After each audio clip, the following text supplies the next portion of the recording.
Get ready with me? No, I'm getting ready. Handang-handa na yan para sa SED 9th anniversary. Grabe, more taon pa. Saan ka? Dito na lang ako. Sakay ako jeep. Oo. Yeah. Thank you. Bye-bye.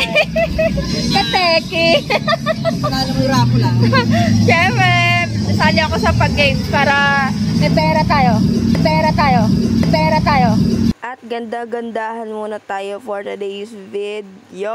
Ito nga ang hintayin namin sa McDo para makasabay ako kay Latex. Nakakahiya ako lang mag-isa. Short story, dahil kay SED, nag-start ulit ako mag-aral ng college. Almost 7 years ako nag-stop dahil din sa kulangan ng suporta ng magulang dahil may kanya-kanya na silang pamilya both sides. 6 years old pa lang ako. Wala na akong suporta ng magulang. Dahil mga lola ko na lang ang nagsilbing magulang ko. Think positive na lang dahil ganun talaga, hindi tayo perfecto.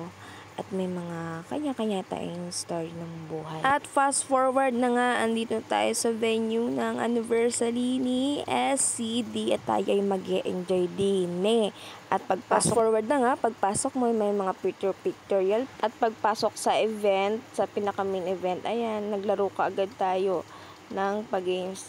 Pag na-shoot mo sa item na gusto nyo, ay mapanalunan nyo. At yung nakuha ko nga yung SED Feminine Wash. O diba ang bongga ng prizes. And then next naman itong bowling kunwari. Ayan, pag na-strike mo, meron ka na naman ng items. Ayan yung hakot award si Inday. Diba? Ang saya. At napagod na kami maglaro. Ayan, gandagahan na si ante dahil hanggat di pa nag-start yung event. So, paganda muna tayo. Para naman mukha pa rin tayong first na galunggong. O, diba? Ang ganda. Ganda-gandaan muna.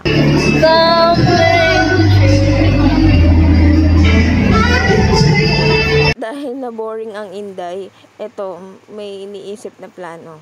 At ako ay mag-uwi ng napakasarap ng strawberry na nasa cup. Pero ang sarap niya talaga.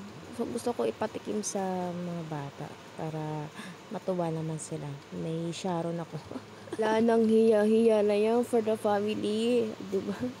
Dahan-dahan ko pang sinushoot sa plastic. Buti na lang may plastic yung giveaway ng SED.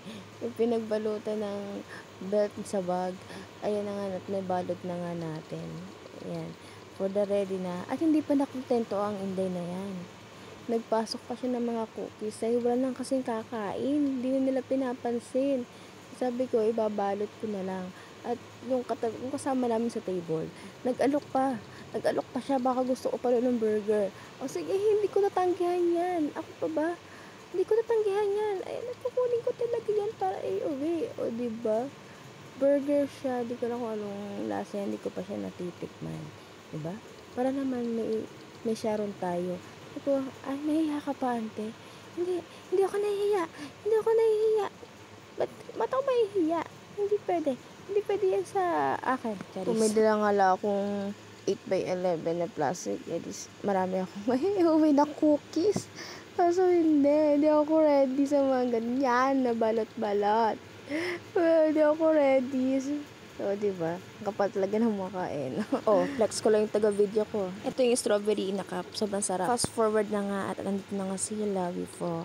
Diba? Napakaganda ng SED ambassadors namin. Kinantahan pa kami niyan. Kaya sobrang, ang galing-galing kumanta at ang ganda-ganda. Forward na nga. At andito rin si Miss Sasa Dagdag. I'm not sure kung sa The Voice better. Pero SED ambassador. Happy birthday, SED! Now everyone raise your goblets! If you're ready now, make a wish first. And then here we go, blow the cake candle of SED. Now cheers for more success and a better and brightest future for SED! Mabuhay ang SED! Cheers! Alright, once again, thank you so much! Mabuhay ang SED! Happy birthday SED! Happy life anniversary! And party starts right now! Happy 9th anniversary SED! More years to come. At hanggang dito na lang ang aking video-videohan at ganda-gandahan na kami. Bye-bye! Thank you so much!